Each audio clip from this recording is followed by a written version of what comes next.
Pada zaman dahulu ada seorang adipati bernama Jayangrono yang mempunyai seorang putri cantik bernama Purbawati yang akan dilamar oleh seorang pangeran Situbondo. Namun, sang adipati Jayangrono memberi syarat agar sang pangeran membuka sebuah perkampungan di hutan angker yang kelak menjadi kota Surabaya. Namun, di saat sang pangeran ingin mewujudkan misinya, ternyata ada seorang pemuda bernama Joko Taruno yang menantang sang pangeran Situbondo untuk memperebutkan sang putri Purbawati.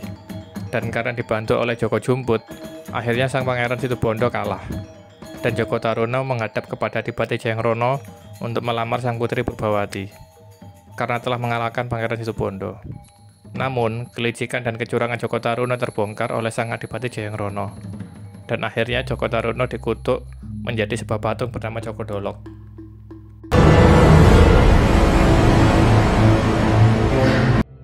Saat saya memasuki lokasi ini, saya merasakan energi gaib yang sangat kuat, yang tidak mampu saya jelaskan. Mungkin ini energi yang berasal dari entitas gaib yang bersemayam di lokasi ini. Lokasi ini sunyi dan berbau wangi dari dupa kemenyan. Dan juga di sini terdapat sumur keramat yang sangat tua, yang dipercaya mampu membawa manfaat. Banyak kisah mistis pada arca Joko Dolok. Karena dulu, arca ini pernah menghilang saat arca ini akan dibawa ke Eropa oleh Belanda. Ternyata, Belanda tidak mampu mengangkat arca Joko Dolok karena banyak anak buahnya yang tiba-tiba jatuh sakit. Dan bahkan, saat Surabaya digempur oleh tentara Inggris pada pertempuran 10 November 1945, konon, bom yang jatuh di sekitar arca Joko Dolok tidak bisa meledak, dan rakyat Surabaya berhasil mengusir tentara Inggris. Sesungguhnya, arca Joko Dolok merupakan peristiwa sejarah, karena arca Joko Dolok adalah sebuah prasasti yang bernama Prasasti Wurare. Prasasti Wurare adalah prasasti yang menceritakan seorang Yogiswara Buddha bernama Empu Barada yang membelah Jawa dengan batas gaib menjadi dua wilayah kerajaan, yaitu Jenggala dan Panjalu, yang mana raja manapun yang mencoba menyatukan kedua kerajaan dengan peperangan akan dikutuk dengan akhir peristiwa yang sangat mengenaskan. Namun, pada saat Raja Singosari Kertanegara yang merupakan Trakawartin berkuasa, Raja Kertanegara ingin menyatukan Nusantara di bawah kekuasaan Panji Singosari.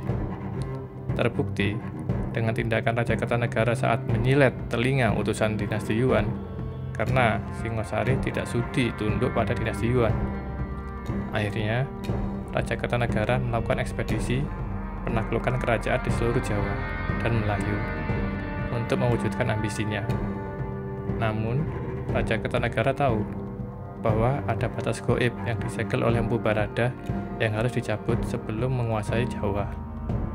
Maka, Raja Kertanegara membuat arca Buddha dengan simbol mudra Bumi Sparsa, mudra yang ditempatkan di lemah Citra, yang konon adalah asal-usul Empu Barada.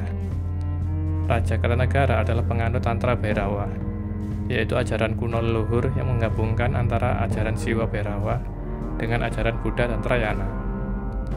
Ajaran ini mempunyai dua macam aliran, yaitu aliran Panengen atau aliran kanan dan aliran Pangiwo atau aliran kiri, yang pada akhirnya terhubung pada kisah calon arang, yaitu seorang janda yang memiliki ilmu santet tingkat tinggi yang mampu melenyapkan hampir satu kerajaan, dan terhubung pada kisah yang terkenal, yaitu kisah Badarauhi dan ritual tarian mistis di desa Panhari. Ajaran ini sudah ada jauh sebelum Singosari berdiri, kemudian menghilang, dan muncul lagi di era Singosari dan akhir Majapahit. Jika kalian suka channel ini, tolong bantu share, like, dan subscribe.